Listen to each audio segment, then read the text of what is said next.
La mujer detective de Andrew Forester. Relato 1. Inquilino vitalicio. Cuarta entrega. Había llegado el momento de consultar a mi abogado. Su nombre no es de interés para el lector. Quienes le conocen podrán identificar al hombre de leyes mediante una pequeña descripción. Tiene las manos más pequeñas, blancas y delicadas de su profesión.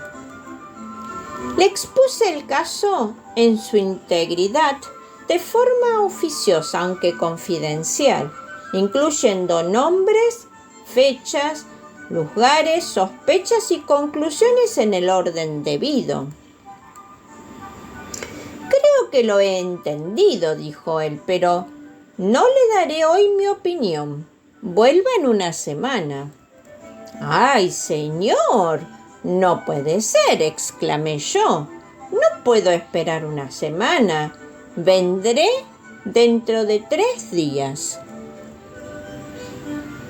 Al tercer día, a primera hora de la mañana, me presenté en su despacho. El abogado me saludó con una leve inclinación de cabeza. Dijo que estaba muy ocupado y habló conmigo durante 20 minutos. Lo cierto es que habló por los codos, pues yo apenas tuve ocasión de decir nada. Pero por lo general, siempre que habla, merece la pena escuchar. Necesitaba más información. Deseaba saber el nombre de soltera de la esposa y el lugar donde se había casado con el señor Schleitlech, de lo que deduje que el apellido de la familia podía estar comprometido. Debía facilitarle estos detalles y esperar otros 3 días antes de volver. A priori, la cuestión no parecía fácil de resolver, aunque para mi sorpresa encontré una pista hacia la información que buscaba de una forma muy sencilla. Como paso preliminar, averigüé gracias al hombre de la barrera de Portaguero que en la vecindad donde había sido enterrada la señora Schleitlech, y visité la tumba con la esperanza de que quizá el apellido familiar y su lugar de residencia aparecieran en la lápida, algo frecuente entre las esposas de alta burguesía. En el caso de esta dama, no se hacía referencia alguna a su apellido familiar ni a su domicilio. No obstante, tampoco me marché del cementerio sin pistas útiles para poder proporcionar a mi abogado la información sólida que necesitaba. La dama había sido enterrada en una cripta privada en la zona de acceso a las catacumbas y era posible ver el ataúd a través del enrejado de la entrada, en el cual había un escudo de armas grabado en bronce. Huelga decir que como detective, instruida en incontables materias, sabía que el escudo de armas representaba al fallecido. De ahí que pillara totalmente por sorpresa al guarda de las catacumbas cuando el mismo día, a última hora, volví a hablar con él y le dije que necesitaba hacer un calco de la placa de bronce en cuestión. Tan inusual petición suscitó inevitablemente los consecuentes perjuicios y sospechas por su parte, pero resulta sorprendente cuántos prejuicios y sospechas se pueden comprar con 5 chelines, y para abreviar esta sección de mi relato, baste decir que me marché de allí con una copia exacta del escudo de armas familiar de la difunta dama. No es necesario explicar cómo lo hice. Cualquiera sabe cómo hacer un facsímil de una superficie grabada colocando una hoja de papel sobre la misma y frotando contra ella un trocito de carbón o tiza negra. Pueden hacer la prueba sobre cualquier cubierta repujada con un papel de carta y un lapicero. Llevé el calco a mi abogado y esperé 3 días. Antes de que concluyera el segundo, tenía ya bastante cosas que contarme. Del modo más simple y natural del mundo, había descubierto el motivo que había inducido a la apropiación del bebé. Y no solo había obtenido esa información, sino también el nombre del hombre perjudicado por dicha acción. Sus intereses en todo el asunto dependerían en última instancia del abogado. Ninguno de los dos alabó los descubrimientos del otro, siendo ambos conscientes de que habíamos limitado a valernos estrictamente de los principios y normas propios de nuestras respectivas profesiones. Yo había obtenido mi información recurriendo al registro civil. Él, en primer lugar, consultando en un libro de referencia el listado de terratenientes y sus correspondientes escudos de armas, y a continuación, previo pago de un chelín, revisando un testamento bajo custodia de las autoridades correspondientes en el Colegio de Civiles. Tras encontrar el escudo de armas que yo había copiado en la cripta, en el listado de terratenientes, el abogado había averiguado que ciertos bienes de Sir John Shirley habían sido legados tras su muerte en 1856 a su hija y heredera, esposa del señor Newton Shirley. En la misma entrada se podía leer más adelante que la dama había muerto en 1857 y que, según su contrato matrimonial, dicha propiedad correspondía por herencia a sus descendientes directos. Un hijo de esta dama, bautizado Shirley, era pues el propietario legítimo de los bienes, que eran sustanciosos, mientras que el padre, Newton Shirley, como único fiduciario superviniente, era quien los controlaba. Así estaban las cosas. «Ya lo veo todo claro», dijo el abogado, ignorando por completo, si no me equivoco, mi aportación al asunto. «Está todo muy claro». El encausado, Newton Shirley, se casa con una heredera que, gracias a su contrato matrimonial, preserva la potestad de sus bienes a través de fideicomisarios. Como ocurre generalmente en esta situación, la propiedad de dichos bienes recae sobre los hijos, suponiendo que los tenga y que la sobrevivan. Y aquí viene la sutileza de la cuestión. Si tiene hijos y todos mueren antes que ella, en el supuesto de que el marido la sobreviva, él, por derecho de nacimiento de los hijos de ambos, se convierte en inquilino vitalicio de sus posesiones. No obstante, de acuerdo con el contrato matrimonial, si la esposa falleciera sin haber tenido descendientes que pudieran heredar la propiedad, ésta debía pasar a manos del hermano de su padre. Y bien, dije yo, el motivo para buscar un sustituto del heredero es evidente. La dama muere dando a luz, tal y como evidencia la fecha de su muerte y la del nacimiento del supuesto hijo. Con toda seguridad, su hijo nace muerto, y al morir la madre sin haber otorgado al padre el heredero al inquilino vitalicio según las condiciones del contrato matrimonial, los bienes pasarían de inmediato a estar bajo la potestad de su tío, el hermano de su padre. Con el fin de evitar esto, hicieron que el vástago de la vagabunda ocupara el lugar del infante difunto.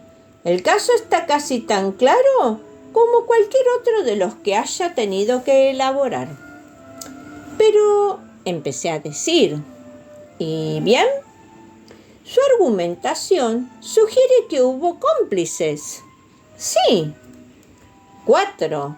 El padre, su hermana, el doctor y la enfermera. 4 por lo menos, respondió el abogado.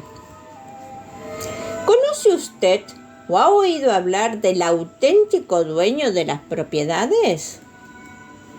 Observará el lector que tanto el abogado como yo habíamos dictado el veredicto del caso. No le conozco personalmente, aunque he indagado algo. Se trata de Sir Nathaniel Shirley. Por lo que he oído, no goza de muy buena reputación, aunque al parecer hasta ahora nadie ha podido acusarle de nada. Esto costará dinero, dije yo. Costará dinero, repitió el abogado. Siempre he notado que cuando un abogado no tiene nada agradable que decir, por lo general, repite lo que acabas de decir. ¿Es rico? ¿Quién? Pregunta el abogado con ese amor por la precisión capaz de irritar a cualquier mujer, aunque sea una detective. Sir Nathaniel Shirley. No, por lo que he oído. ¿Quién va a pagar entonces las costas? ¿Quién va a pagar las costas?, dijo el abogado, repitiendo mis palabras una vez más. Y después, tras una pausa, como si pretendiera dejar claro que no había dicho lo mismo que yo, añadió: «¿Costas? Desde luego que habrá». ¿Deberíamos hablar inmediatamente con Sir Nathaniel? Puede hablar usted inmediatamente con Sir Nathaniel. En cuanto a mí, prefiero esperar hasta que el baronet hable conmigo. «¡Oh!», exclamé yo. «Sí», respondió mi abogado, al tiempo que daba la vuelta a una barra de lacre tan gruesa como nunca he visto fuera de un bufete en toda mi experiencia como detective. Estaba claro que el caso quedaría en mis manos hasta que las aguas se calmaran, y entonces el abogado tomaría el timón. He notado que los hombres de leyes con los que he tenido trato suelen llevar su negocio con la misma cautela. Nosotros los detectives, que sabemos cuánto depende del riesgo y la audacia, quizá tenemos tendencia a mirar con desprecio esta actitud de excesiva prudencia, a sabiendas de que si no mostráramos temerosos a la hora de actuar jamás conseguiríamos nada. Volveré a verle dentro de unos días, señor M. Bien, dijo él con expresión algo alarmada, según me pareció. Haga lo que haga, no lo deje. Siga indagando y venga a verme dentro de 3 días. Gracias, respondí. Volveré cuando lo necesite. Creí percibir una mezcla de sorpresa y satisfacción en el rostro del abogado. Sorpresa ante mi muestra de independencia y satisfacción, ya que mis palabras daban a entender que no tenía intención de abandonar el caso. ¡Ja! ¿Abandonar el caso? Me había visto implicado en casos importantes a lo largo de mi carrera, pero no albergaba la menor duda de que ninguno como este había sido tan digno de mi fama y quizá en menor medida de mi fortuna. Pues he de reconocer que los detectives somos como los actores, los cantantes o los dramaturgos, que siempre anhelan un poco más de distinción que les permita llegar a lo más alto de su árbol particular.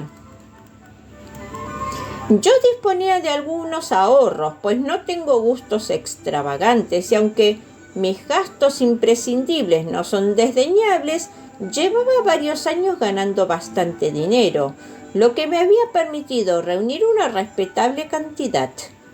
De modo que decidí hacer uso del importe necesario para seguir adelante con la investigación. Hasta el momento solo había recopilado información, hechos. Ahora tenía que probarlos. Para lograrlo era necesario acceder de nuevo a la casa. Como ya sabe el lector, hice mi primer intento acudiendo a la casa y mostrando mi tarjeta de presentación como Miss Gaden, sombrerera y modista que trabajaba por días o semanas. Siempre he utilizado con buenos resultados esta treta, que recientemente había tenido éxito con la señora Flemps y había dado lugar a 2 cofias y un bonete. De hecho, he de reconocer que he tomado lecciones para mejorar mi técnica en ambas actividades, con el fin de sacar adelante con éxito mis investigaciones, al que no tengo reparo en volver a decir, es necesario aunque parezca una frivolidad. Si este mundo perdiera todos sus detectives, muy pronto lamentaría su ausencia y desearía que volvieran, al menos algunos. Sin embargo, no pude esperar a que me llamara Miss Schlick en el caso en que aún se acordara de mí y de mi encargo. Incluso esta suposición era cuestionable. Por tanto, era necesario conseguir que la dama volviera a morder el anzuelo. Envié a la casa una muestra de mi trabajo, acompañada de una carta en la que explicaba que empezaba a andar corta de fondos y estaba preocupada. La respuesta no tardó en llegar. Sería recibida el día siguiente a las 9 de la mañana. Llegué puntual. Era una casa espléndida, majestuosamente decorada, y la gran cantidad de sirvientes constituía un obvio indicio de la considerable fortuna familiar. La dama de la casa, Catherine Schlick, era una mujer de trato exquisito y muy agradable, tranquila, amable, serena y poseedora de una habilidad poco frecuente para conseguir que la gente se sienta como en casa, que los detectives conocemos bien y sabemos apreciar. Me acompañaron a la habitación del ama de llaves y pronto estuve muy ocupada. Llevaba apenas 2 horas en la mansión cuando vi a la chiquilla de cuyo nacimiento tanto había dependido. Era una niña encantadora, aunque no había en ella nada extraordinario. Su edad, que el ama de llaves me reveló, encajaba exactamente con la historia del cochero. La llegada de la niña, que, puestos a describirla, era bonita sin ser hermosa, me proporcionó la oportunidad que había estado esperando. Yo estaba segura de que pronto conociera a la heredera, a sabiendas de que si bien a los niños les encanta ver caras nuevas en sus casas, no sucede lo mismo con sus jóvenes niñeras. Tengo entendido que la pequeña señorita perdió a su madre, ¿no es así? Pregunté al ama de llaves, una mujer de rostro expresivo y franco. Es curioso, pero nosotros los detectives, que tan a menudo nos vemos obligados a callar, sentimos un gran respeto por la gente extrovertida y sincera. Sí, respondió la ama de llaves. Miss Schlick no conoció a su mamá. Ah, ¿y qué sucedió? ¿Sería usted tan amable de pasarme el lacre blanco? Gracias. La señora Schlick murió al dar a luz. ¡Oh! ¡Santo cielo, pobre mujer!, exclamé. Después de una pausa, pregunté: ¿Usted la conoció, señora? El ama de llaves levantó la vista de repente, un poco ofendida, pero enseguida recuperó su característica amabilidad y respondió: Sí, fui ama de llaves de su madre y después lo fui de su padre hasta que ella se casó y ambas vinimos juntas a esta casa. Ah, entonces, ¿estaba usted presente cuando murió la pobre dama? Discúlpeme, querida, continuó la anciana, no creo que mi señora necesite la piedad de nadie. Lady Shirley, como siempre la llamé tras la muerte de su madre, era lo bastante buena para no tener que preocuparse demasiado por la muerte. ¿Puedo preguntarle si murió en paz, señora Dougherty? Me aseguraron que sí. Oh, ¿no estaba usted presente, señora Dumarty? No, querida, no lo estaba, y nunca me perdonaré por no haber estado a su lado cuando sucedió. Pero el hecho es que no esperábamos el parto hasta 2 meses después, y yo nunca me lo perdonaré. Me había ido a la campiña a ver a nuestros parientes, quiero decir, a los míos y a los de mi señora, pues las dos somos originarias del mismo lugar. Oh, exclamé frustrada, pues estaba claro que la señora Dumarty de poco me iba a servir como testigo. Fue la peor desgracia que se puede imaginar, señora. Ay, querida, de tanto hablarme me he distraído y creo que he estropeado una costura. Sí, lo he. El largo está mal. Pero la señora no estaba sola, ¿verdad? Insistí. No, no estaba sola, respondió la ama de llaves. Entonces su entonación cambió abruptamente y siguió hablando en un tono más agudo. Pero parece que usted muy interesada en la familia. Ah, querida, no, dije yo. Es que siempre me sucede lo mismo cuando trabajo para una familia. Le ruego que me disculpe. No volveré a ofenderla. Así se cuenta y se vuelve a contar esta historia tan peculiar. Fifi la Cuentacuentos agradece tu visita. Ansiando que esta entrega haya sido de tu agrado, te invita a suscribirte a su canal para que cada domingo de sus estrenos puedas disfrutar. Y para continuar con esta gran novela, deberás esperar las próximas entregas.